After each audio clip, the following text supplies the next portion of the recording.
Bien, vamos a comenzar este encuentro de hoy. Les voy a invitar que nos pongamos en la presencia del Señor, en el nombre del Padre, del Hijo y del Espíritu Santo. Amén. Vamos a comenzar escuchando el Evangelio que nos acompañará el próximo domingo en la Eucaristía. Es el capítulo 28 de San Mateo, con el cual termina el Evangelio.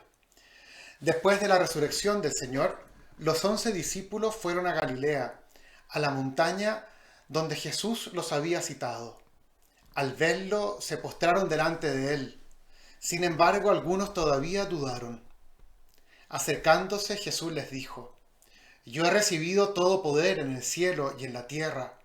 Vayan y hagan que todos los pueblos sean mis discípulos, bautizándolos en el nombre del Padre y del Hijo y del Espíritu Santo, y enseñándoles a cumplir todo lo que yo les he mandado. Y yo estaré con ustedes todos los días hasta el fin del mundo. Vamos a el día de hoy, o sea, el próximo domingo, ¿verdad? No el día de hoy, sino que el domingo celebramos la fiesta de la Santísima Trinidad. Y lo que vamos a hacer, les voy a invitar que partamos con una pequeña explicación de lo que es la Santísima Trinidad, muy simple, la hemos conversado en otras oportunidades, y después nos vamos a meter de lleno en el Evangelio mismo del próximo domingo. Tal vez quisiera partir con este icono que lo conocemos, se llama el icono de la Trinidad de Rublev, que refleja un pasaje del Antiguo Testamento cuando Abraham recibe la visita de estos tres ángeles, de estos tres hombres que los reconocemos como ángeles.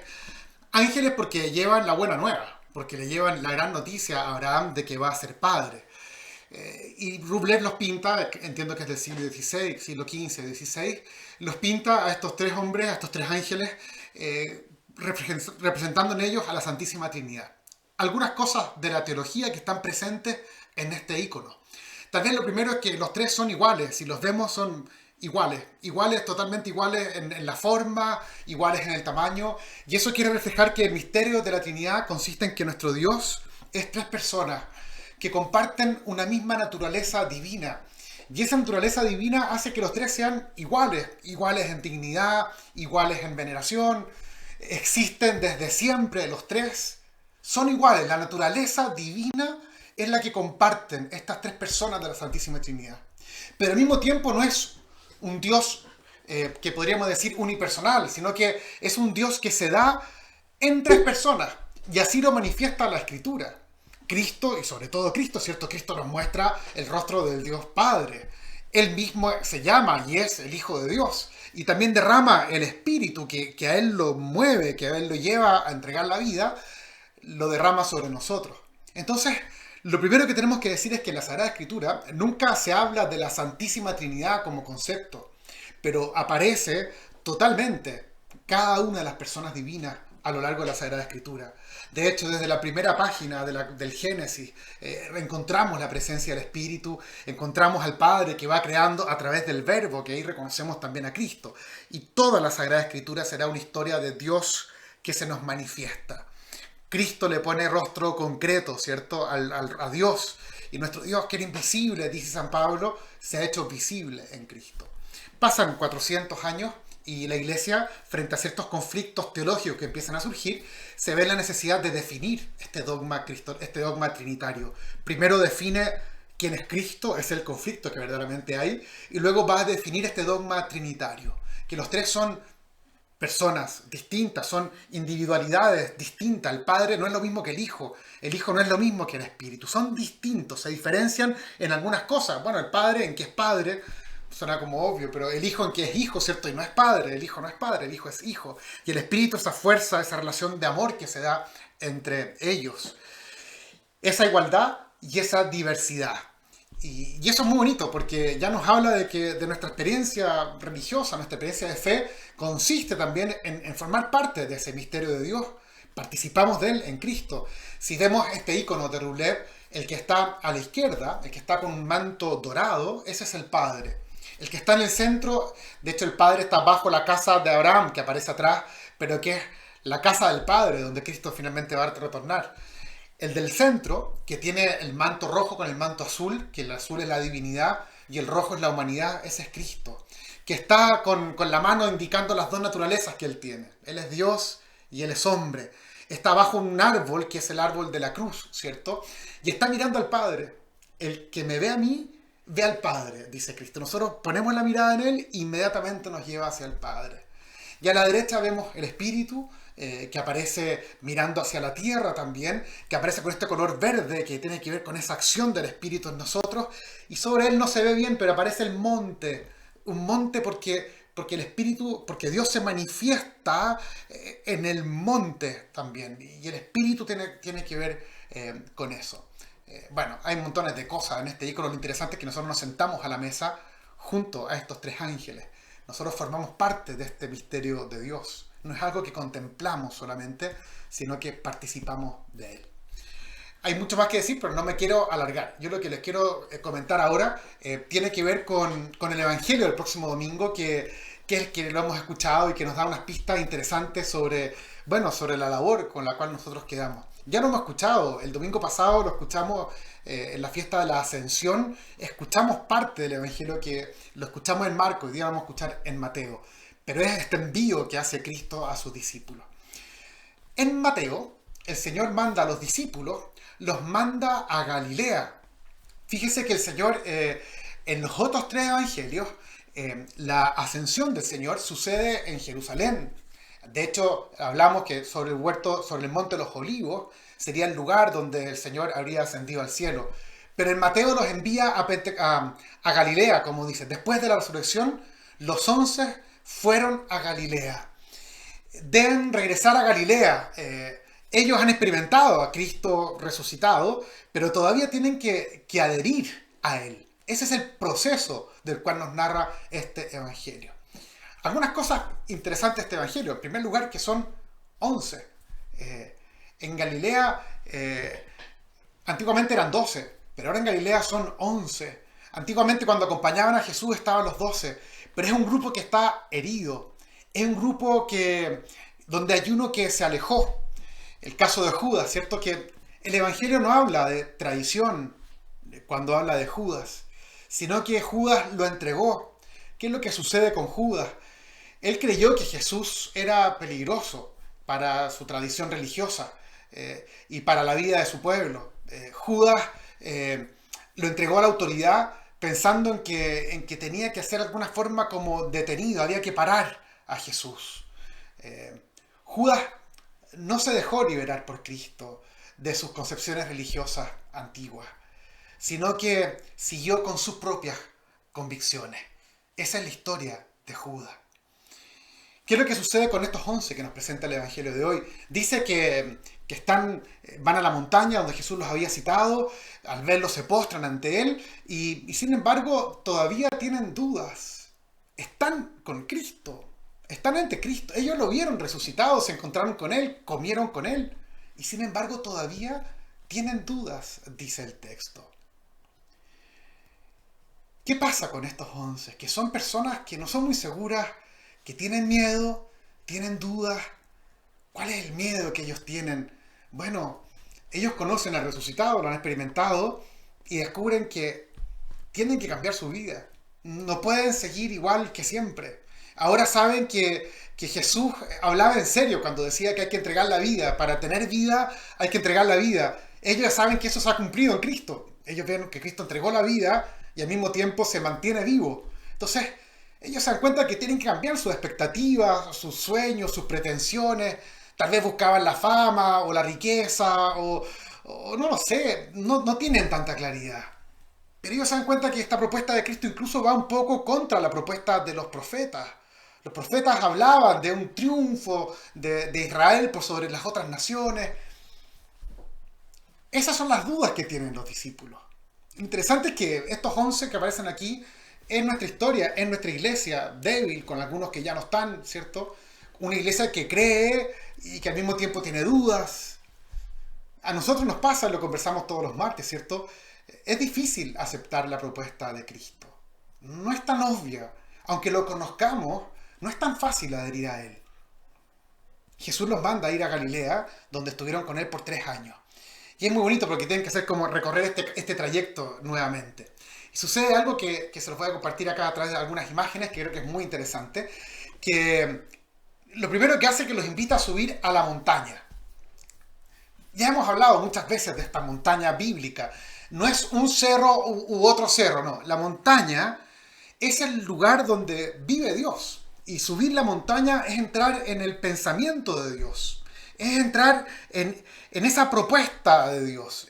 En ver las cosas como Dios las ve, entender la vida como Dios la entiende. Eso es precisamente lo que nos dice este subir a la montaña. Es dejar atrás el racionamiento del mundo, de la gente. Eso está en la llanura, abajo. Pero el que quiere ser discípulo de Cristo tiene que entrar en esa realidad nueva, en esa mentalidad nueva. Desde abajo, cuando uno se mantiene en la llanura, uno puede ser admirador de Jesús. Su mensaje, una palabra bonita, puede ser sorprendente, ¿cierto? Pero nos quedamos ahí. Para ser un verdadero discípulo de Cristo, hay que asimilar el mensaje de Jesús. Y hay que responder con una vida nueva. Fíjense que en varias partes de Mateo aparece la montaña, el monte. Aquí les voy a hablar de 5 de estas imágenes. La primera, la que aparece ahí en ese icono, las bienaventuranzas. ¿Qué es lo que propone? Bueno, cuando Cristo en la bienaventuranza lo que está proponiendo, lo que es la vida cristiana, ¿cierto? Si permanecemos en el mundo, en medio de la mentalidad de la gente, nuestro corazón se queda ahí, en el mundo. Terminamos idolatrando el mundo. Las bienaventuranzas son una propuesta de una mentalidad totalmente distinta a la del mundo. En la llanura no nos dejamos involucrar en la propuesta de Cristo. ¿Qué es lo que nos pasa a nosotros? Que generalmente estamos dispuestos, ¿cierto?, a seguir la propuesta de Cristo, pero como de alguna forma esperamos que el Señor como que nos demuestre que es verdad. Que nos mande una prueba, o sea, que nos dé una prueba de que verdaderamente su propuesta es la definitiva. A ver si realmente como que vale la pena lanzarse en esto o no. Pero tal vez podemos mirar la imagen como de nuestra realidad cuando nos enamoramos, ¿cierto? No es que uno se enamore y tiene todo claro. Al principio uno empieza a salir con otra persona y de a poco se empieza a enamorar, empieza a entender cuál es el mundo de esa persona, cómo piensa, cómo vive, cómo se relaciona. Y eso es lo que va produciendo una adhesión progresiva, por decirlo así. No se empieza con una demostración racional. Nadie pide el currículum, bueno, a lo mejor algunos lo hacen, pero nadie pide el currículum para salir con alguien, ¿cierto? Ni para enamorarse de alguien. Eso viene después. Igual nosotros, primero tenemos que vivir la vida junto a Jesús. Y luego vamos a entender qué significa esto. Si no subimos al monte, a la montaña, y si no comenzamos a vivir las bienaventuranzas, no nos vamos a enamorar de Cristo. ¿Cuál es la propuesta de Cristo? Vive mi amor gratuito y comprenderás qué es lo que es realmente la vida. En el monte de la bienaventuranza, Cristo nos enseña qué es lo que es la vida. Hay un segundo monte, que también es significativo, que es el monte de la transfiguración. Ahí nos muestra la verdad sobre el hombre, sobre la persona. En primer lugar nos muestra la verdad sobre él mismo, quién es él. Pero también nos muestra quiénes somos nosotros, que tenemos una realidad espiritual hacia la cual tenemos que abrirnos. Tenemos una vida divina que es distinta a la simple apariencia. Y el Señor nos invita, ¿cierto?, a la transfiguración de nuestros propios sentidos para aprender a verlo a Él y ver el mundo con unos ojos distintos. Tenemos una tercera montaña en Mateo, que es el monte, dice Mateo, donde Jesús distribuye el pan, la multiplicación de los panes, que sabemos que se da a la orilla del lago, pero es que este es un monte bíblico, donde nos muestra la realidad de las cosas. Jesús muestra el sentido de las cosas y el diseño que Dios tiene sobre los bienes de este mundo. Fíjense que si nos quedamos en la llanura, no subimos a esta montaña, nos terminamos aferrando a los bienes. Queremos acaparar los bienes, queremos asegurarnos, terminamos idolatrando los bienes. Dios los destina para que los administremos y los compartamos. Esa es la propuesta de Cristo para que tengamos respecto a los bienes. Si no entramos en este monte del compartir el pan del Evangelio, no comprenderemos la belleza de la vida. Si la belleza de la vida está precisamente en compartir lo que somos, lo que tenemos. Ese es el monte, la enseñanza del monte de esta distribución del pan. Hay otro monte, que es el monte Calvario, que nos revela la verdad sobre el amor. La vida consiste en amar hasta el extremo. Algunos piensan que nos revela el sacrificio, el sufrimiento. No, no, no, no. Nos revela el amor llevado hasta el extremo. Tenemos este último monte, que es el monte de la ascensión del Señor, donde nos ubica el Evangelio de este domingo. Los discípulos ven a Cristo, ven al Señor resucitado y lo adoran. ¿Por qué lo adoran? Porque reconocen la presencia de Dios en Él. Incluso ahí, reconociendo, encontrándonos con Cristo, hay dudas. La duda no tiene que ver con si Dios existe o no existe. Esa duda más o menos la tenemos más bien superada nosotros. La duda que tenemos y que surge en el monte es si sigo a Cristo, ¿arruino mi vida o la realizo plenamente? ¿Me voy a arrepentir de haber hecho esta opción? A veces parece que vale la pena, pero hay otras veces en que pareciera que no vale tanto la pena o que no tenemos tanta claridad respecto a lo que verdaderamente significa el beneficio de esta vida en Cristo. Esta es la iglesia hoy día, pues. La gente tiene miedo muchas veces de subir a la montaña. Hacen algunas cosas, tenemos algunas devociones, pero en el fondo, si no subimos al monte para asimilar plenamente la propuesta de Cristo, no somos verdaderos discípulos. Creo que eso es muy significativo. Fíjense que Jesús no se preocupa por las dudas que tengan sus discípulos. De eso Jesús no reclama, de eso no tiene problema. Nosotros sí, nosotros nos fijamos mucho más en las diferencias, unos piensan de una forma, otros piensan de otra forma, unos tienen más claridad, otros dudan. Sí, eso nosotros tenemos ese tema. En Cristo, en cambio, no, esa duda no es el conflicto. Jesús se acerca a estos discípulos llenos de duda y los comprende.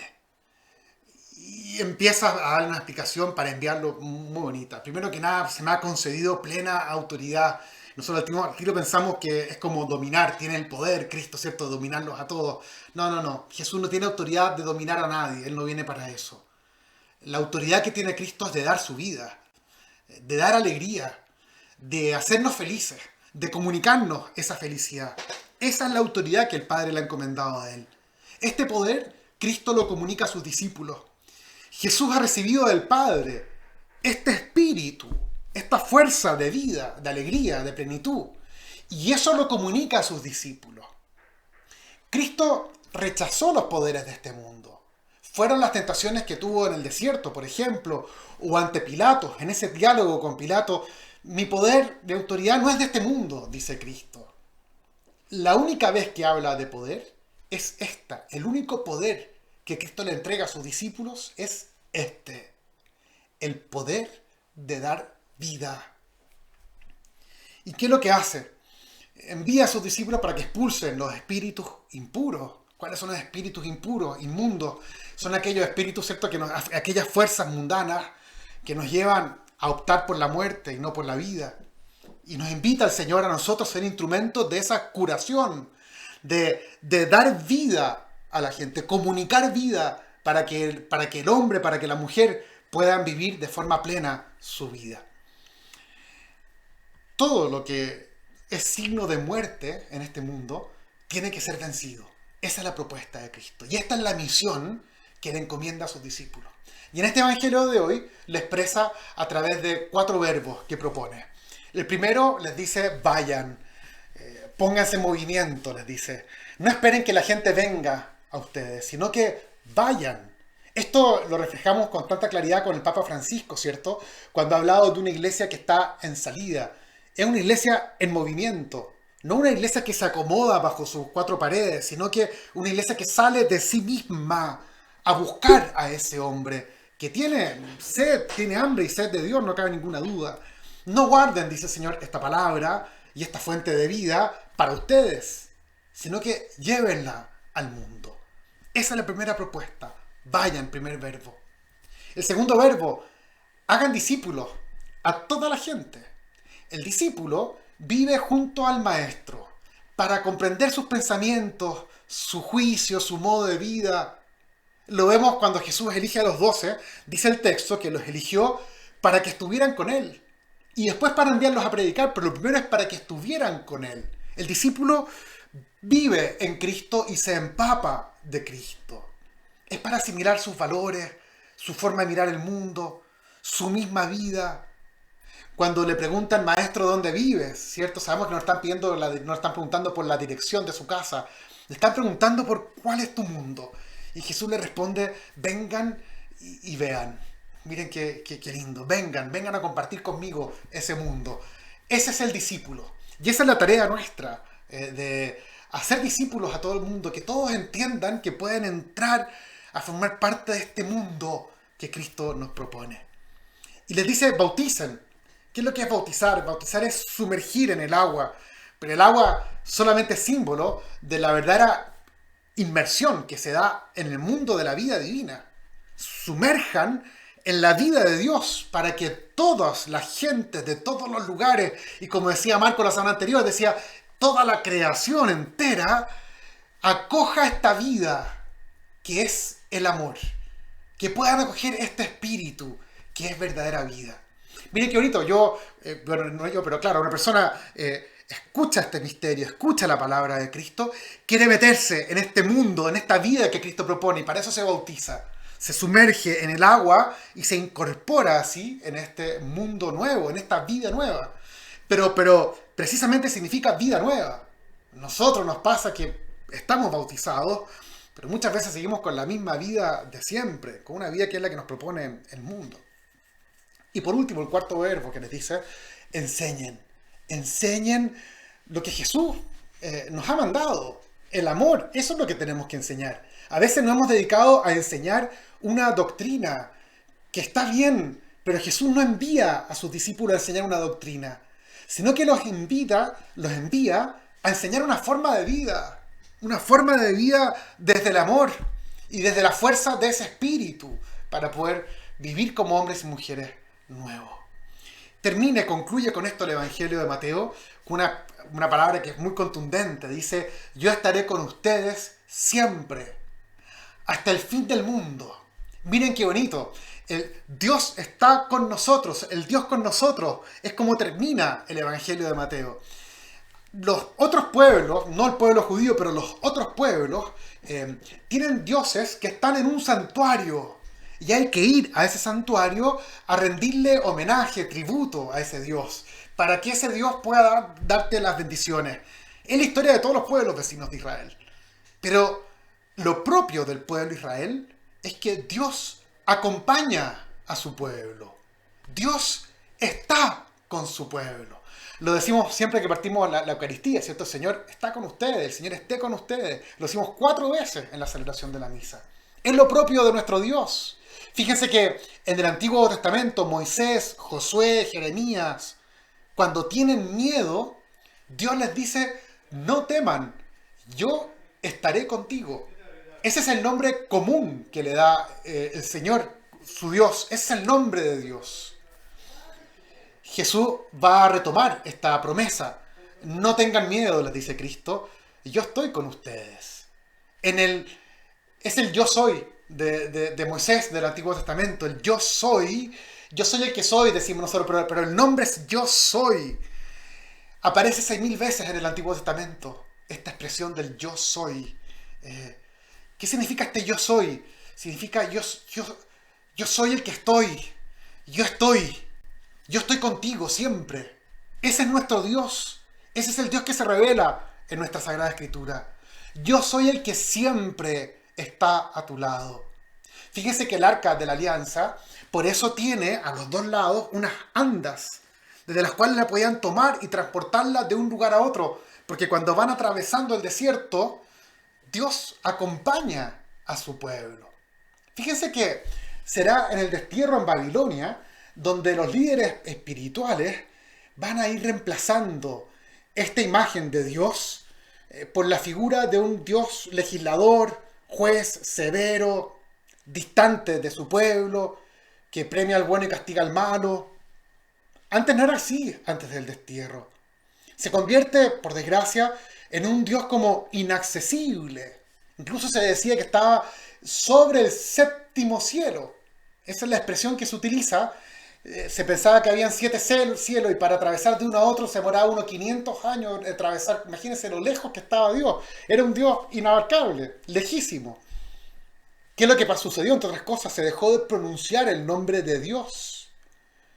El Yahvé, que es un tetragrama de 4 consonantes que no tiene vocales para no pronunciarlo porque es demasiado distante. Ahí se empieza a usar la palabra Señor, Adonai, porque el nombre mismo de Dios no se puede pronunciar. Nosotros después sí, en nuestra traducción le ponemos Yahvé o le ponemos Jehová, depende de la traducción que tengamos. Pero eso es signo de la distancia, de ese Dios lejos. Ese no es el Dios de Israel. Dios se acerca y se hace uno de nosotros. Su nombre, dice Mateo al principio del Evangelio, es Emmanuel, Dios con nosotros. Jesús es la encarnación de Dios que no puede estar lejos del hombre. Bien, hasta ahí llego yo. Qué interesante, qué lindo el Evangelio que nos toca este domingo. Qué suerte tenemos, ¿cierto? Yo no sé si ustedes quieren comentar algo, les voy a habilitar para que puedan levantar la mano o simplemente puedan activar el micrófono y así decir algo. Padre Osvaldo, Sí, hola, hola. Oye, yo tengo una pregunta que pues da lo mismo si es inteligente o no, pero yo no Ignacio. entiendo la Trinidad, la Santísima Trinidad, ¿cierto? ¿Tú la entiendes o no la Eh, entiendes? no la entiendo. Ya. No puede creerla, pero no puedo explicar ¿cómo se dice? El misterio de la Santísima Trinidad. Pero no me importa, yo la voy aprendiendo, la voy cultivando, porque me pareció muy bueno el ejemplo que con él, con lo leo, ¿cierto? Ujú. ¿Por qué la iglesia llega a esto? ¿Por qué es tan importante la figura de la Santísima Trinidad, que es tan difícil de explicar y que es tan difícil como de defender, digamos? Y cuando a lo mejor si hubiéramos dicho, mira, existe el Padre, el Hijo, y hay una fuerza que se llama el Espíritu Santo, ¿por qué tiene que ser una sola persona? ¿Qué nos agrega? ¿Qué valor Sí, nos da eso? sí, te ¿Me entiendo. puedes explicar? Sí. A ver, algunas cosas, Ignacio, ¿no? Qué gusto verte. Lo primero es que qué decepción, pues si te partí explicando lo que eres, ¿cómo que no se puede explicar? Espero que se haya entendido algo lo que traté de explicar de la Trinidad. Ahí tenemos un primer No, mito. soy, No, oye, pero yo soy humilde. no, está perfecto, Ignacio, pero te quiero decir que ahí hay un mito, que decimos que como que no podemos entenderlo porque es un misterio. No, que sea un misterio no significa que no podemos entenderlo ni razonar sobre él. Tenemos mucho que decir sobre el misterio de Dios. Tenemos toda la Sagrada Escritura, toda la tradición de la Iglesia, y eso es un montón. Entonces, primera cosa que tenemos que convencernos de que sea misterio significa que es algo que no terminamos nunca de abarcarlo totalmente, sino que es como un camino por recorrer. Tú lo dijiste muy bien en este del pololeo. Sí, yo voy cada vez más introduciéndome en esta realidad y la voy comprendiendo y la voy viviendo y me va como abrazando. Nadie tiene como esa propiedad sobre el misterio de la Trinidad. Es Dios, es inabarcable en ese sentido, nos supera, pero podemos decir mucho de Él. De hecho, el esfuerzo que sucede en los concilios ecuménicos que van definiendo este dogma trinitario tiene que ver con eso, con que nuestra fe es razonable. Y claro, se demoran 400 años porque no hay palabras semíticas en el mundo semítico para poder definir bien lo que son estas personas divinas y lo que es esta naturaleza divina. Se requiere de la filosofía griega para explicarlo, que no tampoco me quiero alargar en eso. ¿Qué es lo que hay que explicar? ¿Cuál es el conflicto? Que hablar de 3 personas nos lleva a pensar que son 3 dioses. Y el monoteísmo está en la raíz del cristianismo, porque el judaísmo es monoteísta. Entonces, los primeros cristianos no tienen ningún conflicto. Decir que Dios es Padre, que Cristo es Dios y que el Espíritu también es Dios, porque ellos lo experimentan así. Pero cuando van pasando los años, es necesario que en estos teólogos que van surgiendo, aclarar esa unicidad de Dios. Porque no vaya a ser cosa que estamos hablando de que son 3 dioses distintos. Y ahí empieza el conflicto. Por eso la filosofía nos va a prestar esta palabra que es naturaleza, sustancia, que decimos, no, mira, es una misma naturaleza, una misma sustancia, pero que se da en personas distintas, en individuos distintos. Bueno, ahí empieza todo este conflicto de explicación de la Trinidad. Pero es importante. Entonces, tú dices algo muy importante, Ignacio, que tal vez desde la experiencia no tenemos tanto conflicto en entender o en acercarnos a la Trinidad. Es más bien un tema cuando lo intelectualizamos de que las palabras tienen que ser precisas porque parecieran contradictorias sin que necesariamente lo sean. Te enredé más, creo. ingeniero, Pablo. Sí, estáis sonado. Ingeniero. Estáis sonado, está bien. Bueno, ¿quién más? ¿Quieren comentar algo o preguntar algo interesante?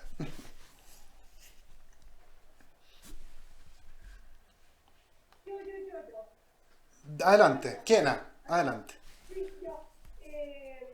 ¿Sabes tú qué? Yo como que tengo que creer, porque entender como que no lo entiendo bien, como dijo él anteriormente. Y sigo sin entenderlo. Y por ejemplo, cuando uno lee la Biblia, ¿verdad?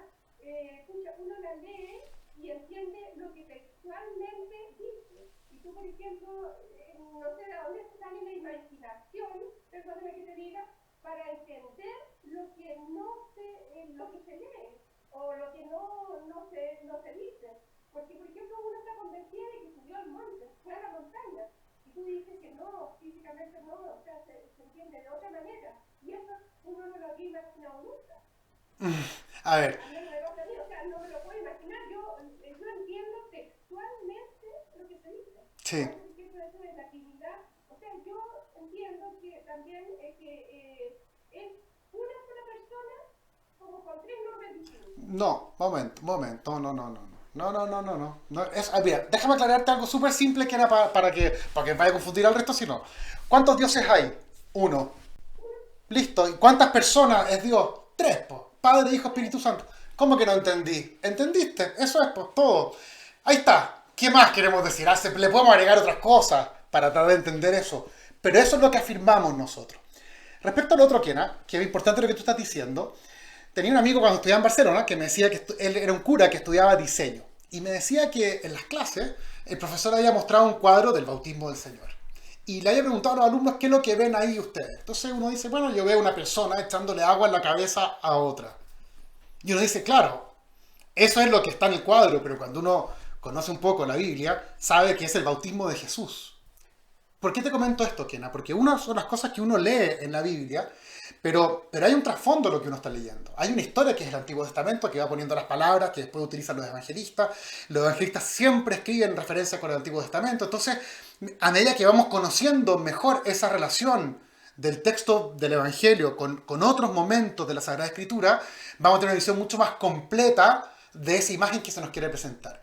Porque es cierto que es una persona echándole agua en la cabeza a otra, es cierto, pero es mucho más verdad de que se trata de Juan Bautista bautizando a Cristo. Por eso lo que uno lee en la Biblia es la historia, sí, Jesús subió a la montaña, sí subió a la montaña, pero te cuento algo, ¿qué significa que haya subido a la montaña? Es mucho más que el andinismo. Esto se refiere a algo mucho más trascendente. Por algo lo insiste de cierta forma el evangelista. Y eso es lo lindo, Kena, que siempre podemos profundizar y sorprendernos con la riqueza de la palabra de Dios. Porque hay muchas lecturas posibles. Y eso nos basamos en los estudios de los teólogos y también la tradición de la iglesia, que es la que va profundizando, interpretando esta Sagrada Escritura. Todo eso. Pero sí, gracias, Osvaldo. Pero, por ejemplo, un simple mortal como yo. Pero yo también soy un simple mortal, pues que no te confundáis. Sí, O sea, uno lo lee textual, o sea, de dónde se le viene la idea, la imaginación, la sabiduría sí. para poder entender otra cosa. Bueno, pero cuando tú lees a Pablo Neruda, si lo lees textual, también entra en un conflicto, no sé si captáis. Y uno es capaz de interpretar la poesía de Pablo Neruda o de quien fuera, porque conoce la realidad, la idiosincrasia, y eso te ayuda mucho a extender el significado de ese texto. Claro, hay personas que a lo mejor analizan la poesía palabra por palabra y los pobres es muy reducido lo que interpretan de esa palabra. Por eso nosotros tenemos estos encuentros de los martes, Kena, porque queremos profundizar, no quedarnos con la primera lectura del Evangelio, sino queremos profundizar en él. Así me Eso es. gusta. Gracias. Bueno, muy bien. Osvaldo, Sí. Julio por acá. Hola Julio, ¿cómo estás? Qué gusto.